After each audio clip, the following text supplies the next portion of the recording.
So today we are going to discuss God, not a small subject by any means, and a subject that a lot of people shy away from today because they just don't want to get in to the politics of it all, the religiosity of it all.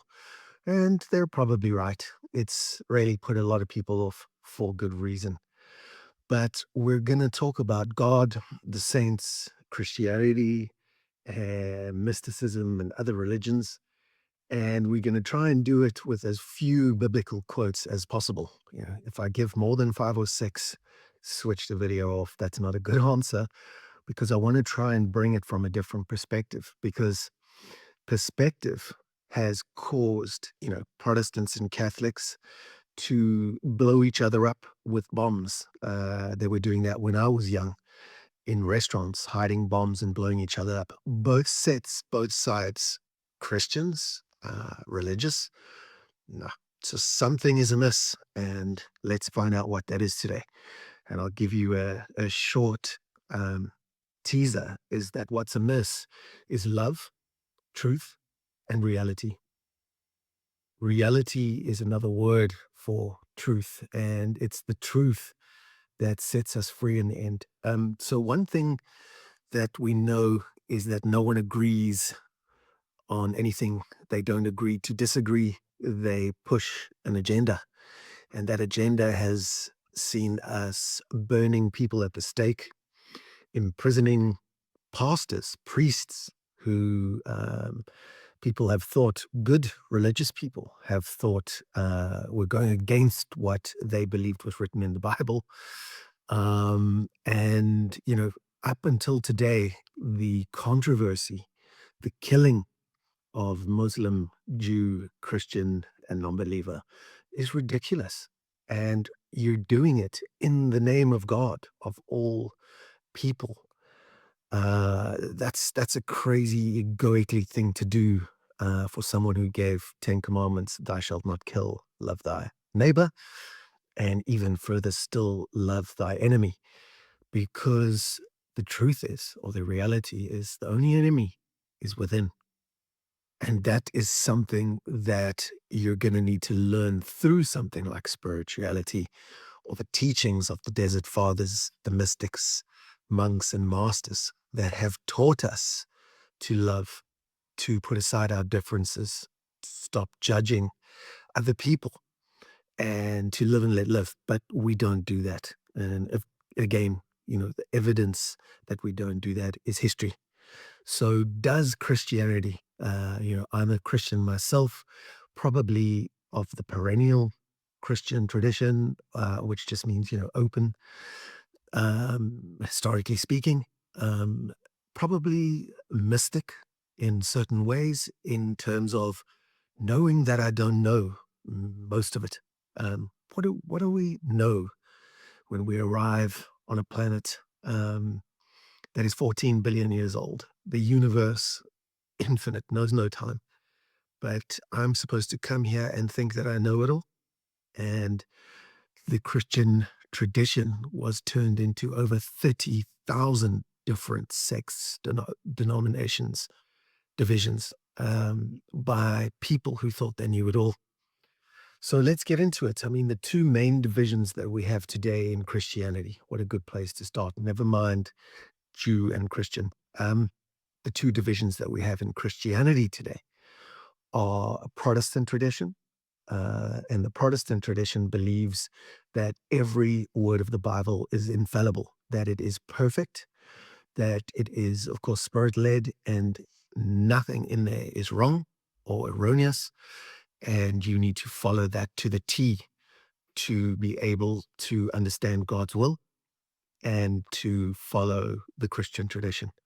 And then on the other side, we have the Catholics, we'll call the Roman Catholics. And the Catholics believe that the Pope is infallible, and what the Pope says goes. And both of these sides strongly, strongly believe, to the point of murdering the other or discrediting or judging the other at the very, very least, that they're right and the other person is wrong. So The tradition that I speak of, the contemplative or mystical traditions of Christianity, rather looks at something called non-dualism, non-duality, and says, what if they're both wrong and they're both right? And can we bear to hold those two seemingly opposites together? Yes, of course we can, with the contemplative mind.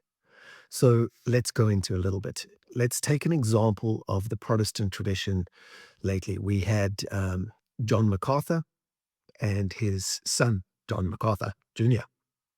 And both of these preachers and pastors were very, very good, and they had massive, massive followings. And John MacArthur would always be on CNN, on Larry King Live, and he would be putting the position of Christianity as a belief in the infallible Bible and quote scripture, of course, nonstop. Now, John had a way of discrediting other Christians like Joel Osteen and Joyce Meyer and the Pope and many others. And what he believed was that you had to follow scripture, the written word of the Bible, the Old Testament and the New Testament to the T. And if you didn't, you were going to hell. And if anyone taught anything different, they were too going to hell and leading people to hell. So within churches, within the close circle of John MacArthur and his Protestant tradition in America, they would argue, they would fuss, and they would fight, and they would discredit each other nonstop, which is a typical trait of Christians, not Christianity, Christians that claim to know what's going on and claim to follow the Pope or the Bible to the T. So on the other side, we have teachers like Richard Rohr, as I said, Joel Osteen, Joyce Meyer, and so on. And they speak in a more modern way. They speak about prosperity to a degree, Kenneth Copeland and Creflo Dollar and some others. And so what they do is they kind of modernized Christianity, religion, so to speak, to include the modern world. So both sides, by the way, I think have done a great job. And then the third is the Catholics. So the Catholics follow the Pope.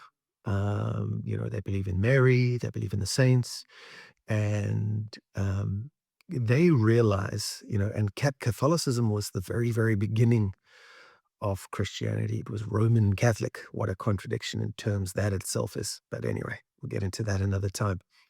So Constantine and all of these guys brought about Christianity, and the Bible was put together of 66 books. It could have been 76 books. A lot of people are complaining that the Gospels of Thomas and others have been left out, the Gnostic Gospels and so on. So the Bible was put together into these 66 books, and the Pope would then read from it and so on, and people would go to church. The cathedrals are beautiful, beautiful churches. And if you weren't confirmed as a Catholic, you were goners. You were going to spend life in hell, in a dark, fiery place with the devil. And that's because you didn't go to church on Sunday. We can't watercoat this much. If you sinned and so on and didn't have a chance to quickly go to church and say a few Hail Marys, etc., I'm just keeping it simple, you would then be out of luck and would also go and burn in hell. So it's quite a punishment for sinning. And sinning, of course, means to miss the mark. So the Catholics are not missing the mark. The Protestants are missing the mark, according to the Catholics, and vice versa. So this division of the three, the New Age Christianity, the Protestants and the Catholics, divided eventually into 30,000 different sects and traditions. And, today there's the Quakers, there's the Baptists, and so many, it's too boring to recite. They all believe that they're going where? To heaven. And everyone else, the Methodists, the Anglicans and so on, where are they going? All of them, even though they're Christians, are doomed to hell. So people over time had had enough of this perspective of being doomed to hell. It just didn't make any sense. The arguments in the circle of Christianity just weren't something that people wanted to follow. They didn't love thy neighbor. They certainly didn't love their enemy. And, they didn't practice what they preached. Of course, we had the scandals in the Catholic Church, the pedophilia, all of these things that made people say, I'm throwing in the towel with all things religion, all things Catholicism, and all things, you know, Protestant, Methodist, Anglican, New Age, whatever. It's all foo-foo, as I call it. And then they would throw out in the last 20 years or so the baby with the bathwater. Christianity was bad to a lot of the world. And, 6 people were walking out of the Catholic Church for every one going in. And people had just had enough of the doctrine, the church, the formal, religious beliefs. You can't use condoms. There's abortion arguments and all sorts of things that just make people divide and tear away. And that infallible word of the Bible on the Protestant side just got interpreted by every new pastor as something slightly different. And then there would be a breakaway in the church, and the church would take half the congregants with them and start a new church, and on these divisions, very important word, would go. So that's pretty much the history of Christianity up to date as we know it now. And it's not the greatest of reputations, but to dive into it a little bit more, it still remains as a loving, beautiful, transformative, metamorphoric, metacognitive experience that people experience. And if you go into, for yourself, looking at the Bible, looking at the mystics, monks, and masters, and how they experienced God, who is hardly mentioned today in Christianity, by the way, it's all Jesus Christ. And of course, a lot of people think that Jesus Christ is a full double barrel name and surname. And of course, that's not the case. So they don't even know that Christ has existed for all eternity, at least since the Big Bang, and when there was material form. And I was with the Word, and the Word was with me, and the Word was God, and so on. And they created everything that was good. And that goodness is still here today. That's probably all the evidence we need. And hopefully I'll end with that today. So all this division has led to people being persecuted, shot, whipped, um, put into prison, buried alive, set on fire, their skin peeled off, boiled, buried alive, and on we could go. It hasn't worked. And you know what's missing? Love. What's missing is spirituality, something beyond intellect, because the intellect is sharp. And these sharp intellects that have led the church, they do nothing but cut to pieces what God has taught and what Jesus has taught in terms of Christianity, all based on non-duality, love for the other, the destitute, the desperate, the widow, people that are, you know, uh, steeped in poverty and so on. And that's not happening today. You know, at least 20,000 people plus are dying every single day of hunger. Of course, Christians or Jews or Muslims, no one's doing anything about it. And we could settle it in a day or two. Problem of hunger, world hunger, is so big and so unnecessary. It just sums up humanity as doing the wrong thing again. Although it's not a war, it's pretty much like World War One, World War Two, Vietnam, and on we could go with the Iran war today. None of it works or makes sense. And everybody's walking into these things, preaching the name of God and killing, murdering, lying, cheating.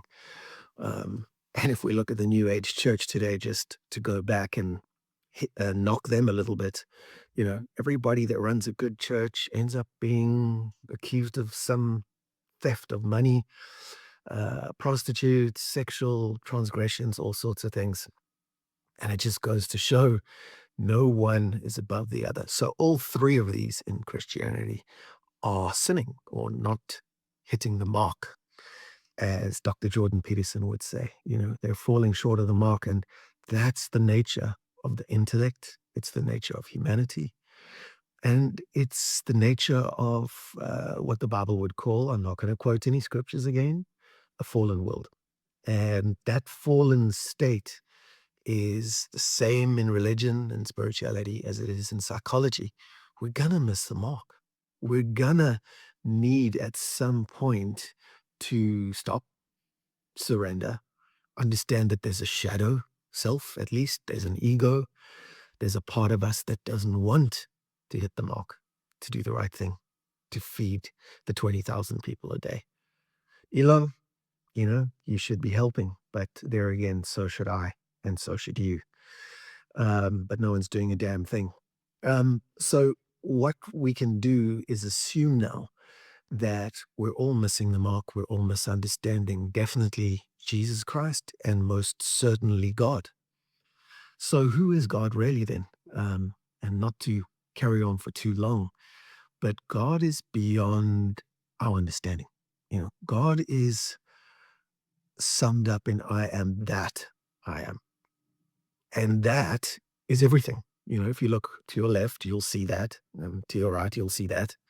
And if you close your eyes, you'll see that. Or if you imagine, you'll see that. And God is absolutely everything. So, biblically, the Bible does say that God's level of thinking is way beyond ours.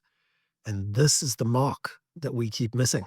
When I think, or a pope, or a pastor, or a priest thinks that he knows and he's got it, and he's a Baptist, and the Protestants are all doomed to that fiery, dark place, he's dangerous. He's very, very dangerous, especially if he doesn't know.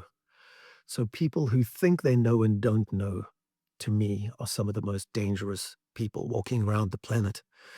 And why not know? So this brings in that mystical tradition that, I basically follow today. It's steeping into uncertainty, that God is so big that we cannot think um, about who God really is. We can only imagine. We can only tell stories about who God is or who we think God is. But to actually know God is to not think. It's to be still and know God. And that's meditation, that's contemplation, that's putting down your stones and your sword and your judge's hammer or gavel and being still. That's the closest we're going to get. And love is the guiding light. It's the light that the darkness in you and around the universe, the light that the darkness hasn't understood. So to be open to everything and attached nowhere is certainly not something that we follow. But how can we be attached, whether it's written word or the Pope or what Mark says or what someone else says? How can we be attached to what we think about it when we can't really think much at all? And I want you to remember that I'm not a respecter of IQ at all. Didn't like school, loved university, but didn't like school, didn't like, the arguments in church when I was young about God is Jesus, and then other people would say God is not Jesus. God is Jesus's father, and they separate them together and these divisions. Never liked any of it. Politics, legalism, and of course rules.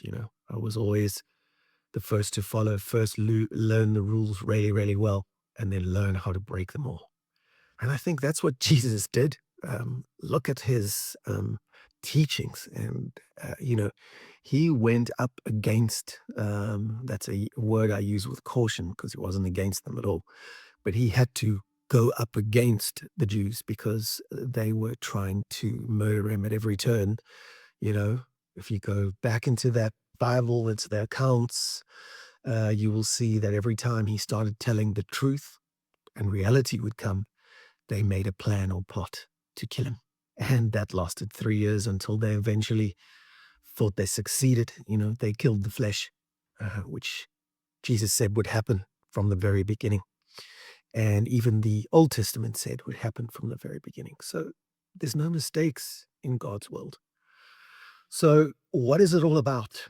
How can we hold Protestants, New Age, and Catholics together? How can we hold, on a deeper circle, the Jews, the Muslims, and the Buddhists, everybody together? How can we do that?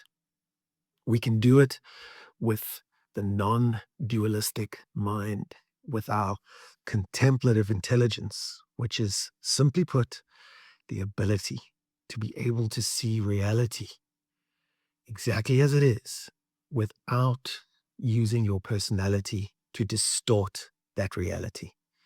So without using your judgments, your shadow, your ego, all these, be open to everything and attached to nothing is nowhere near what the mind's natural characteristics are. It clings, it judges in this split second, and it makes these judgments when we're 10, 12, 2, that stay with us for a lifetime. There is no God, really. It's almost foolish to say that today. Just you got to open your eyes, look around, see what's happened, what is happening now, and try and perceive as best as you can what is going to happen. And for me, that's all good. We were told in the beginning, and that's still the case today. But difficult to see when you look through the eye and not the eye behind the eye. So what am I saying with all of this? Is John MacArthur wrong? Not at all. Are the Protestants wrong and the Catholics right? Not at all. Why can't John MacArthur, who said that the Bible is infallible and every word is completely right, why can't he sit with another Christian, Richard Rohr, someone new, Joel Osteen, who doesn't believe that, who believes it's inspired and it's the closest we could get to understanding God with people writing it down, with the books that were included and weren't included. People did their best to put it together. And both the Catholics, why can't they include Mary, a saint, Jesus' mother, in the story? Why can't the two agree to disagree? Well, of course they can, if they lose their need to be right. And as the whole east of the world says, if they can stop clinging, which they haven't done a good job of so far. And the Buddhists are right. Now, are the Buddhists wrong? Of course not. What a beautiful tradition. Buddha just meaning, contemplative state, a state of peace that they're aspiring to get. But these are all just pointers and languages. So who's going to hell? Hell is the judgment. And everybody needs to get beyond the judge, the dualistic mind that is so quick to slam each and every person, from Donald Trump to the Pope to Elon Musk. Everybody picks a side and then slams the other side. That's the hell that they're sending you to. So what do? Be still and know God. Stop judging. You know, it's a practice. It's something that is going to take a long time to do. It's a Buddhist principle as much as it is a Muslim principle or Catholic principle. And Catholic, by the way, isn't this the shocker of all shockers? You know what it means? Catholicism was the very first, before the Protestants break away and so on. Catholic means universal. Now, tell me what that excludes. Does it exclude you? Does it exclude the stubborn old Jew with a long beard and the intent to kill anybody who disagrees with him? Of course it doesn't. He's foolish. He's egomaniac. He's fallen. He's close-minded and all of these things. And he's missing the mark like everybody else, Look at the beam in your own eye instead of a little splinter in someone else's eye. And stop judging and transcend and include, you know, dissolve and integrate it all together as best as you can. And that's how you will self actualize, you will individuate yourself. That's how you will awaken spiritually, not formally or religiously, spiritually. That's how you will be born again. Yes, of course, welcoming God in to the best of your ability and understanding. And God really is love. He's in each and every person, each and every thing, and each and every time and age. And the good news is God is love. There's no darkness in him. But we can't say the same for ourselves yet. Why? Because we're on a journey of transformation, of going above form. So that's the last and final thing I want to say is that all form is changing. Nothing is permanent. Everything is impermanent. And all form, your body, the table, your favorite Bible, your house, your relatives, it's all going above and beyond form, which is one of the slowest energies that we have on the planet today. So you can think of it this way. Don't throw any of it out. Seek God because, as Rumi said, what you seek is seeking you. Don't seek judgment. It's not going to do you any good. And that's the fire that comes, when you damn everybody to hell and give up on what's good, what's human, the best of human and best of the world. So we need to learn to be still and know, to understand that we have every single possibility available to us under the sun. You're allowed to do what you like, choose what you like, but some of it is not good and some of it is good. Some of it is hate and fear and violence, and some of it is kindness, patience, love for the other, and joy. So what's going to endure is love. That's it. None of that other stuff is going to endure. And anybody who's been through enough trials in life understands that. And you and I are going to go through these trials, and they're not going to make us worse. They're going to make us better. So what do we have to know? Know that God is love and that we're trying to get there. And be patient because love is patient. Love yourself first before, it's that enemy within. It's not out there, that enemy. And it's once you love yourself properly and the darkness inside you as you dissolve and integrate it, transcend and include it, once you love that process of refining your self, your soul, like you would refine gold, getting rid of the impurities, understand that this process is there because of big things that we know nothing about.